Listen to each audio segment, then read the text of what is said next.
نسلا tower بچانے کی آخری کوششیں تیز کر دی گئیں۔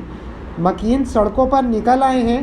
اب نسلا ٹاور خالی کرانے کے نوٹس کی تاریخ ختم ہونے میں صرف 3 دن رہ گئے، لیکن مکینوں نے عمارت خالی کرنے سے انکار کر دیا ہے۔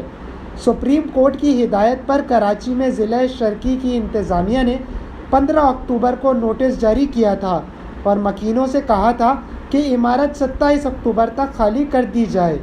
اسی نوٹس میں عمارت خالی نہ کرنے پر قانونی کارروائی کرنے کا بھی بتا دیا گیا تھا۔ دوسری طرف سیاسی جماعتیں ہیں جو نسلا ٹاور کے مکینوں کی حمایت میں ڈٹ گئی ہیں۔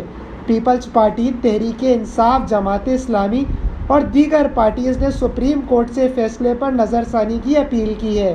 اب مکینوں سے اظہار یکجہتی کے لیے پی ٹی آئی رہنما خرم شیر زمان اور دیگر پہنچے ہیں۔ انہوں نے نسلا ٹاور کے مکینوں کو اپنی بھرپور حمایت کا یقین دلایا ہے۔ دوسری طرف چیف جسٹس گلزار احمد کل کراچی آ رہے ہیں اور وہ کراچی میں تجاوزات سمیت نسلا ٹاور کے معاملے کی بھی سماعت کریں گے۔ یاد رہے کہ سپریم کورٹ نظر ثانی کی درخواست مسترد کر چکی ہے اور عدالت نے کمشنر کراچی کو نسلا ٹاور گرا کے رپورٹ پیش کرنے کا حکم دیا تھا۔ سپریم کورٹ نے نسلا ٹاور نظر ثانی کیس کے تفصیلی فیصلے میں کہا تھا کہ عمارت کا کچھ حصہ غیر قانونی زمین پر تعمیر کیا گیا۔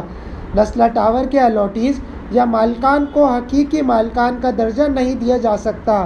عدالت نے واضح کیا تھا کہ متعدد سوالات کے باوجود بھی 780 گز سے زائد کی لیز دستاویزات پیش نہیں کی گئی۔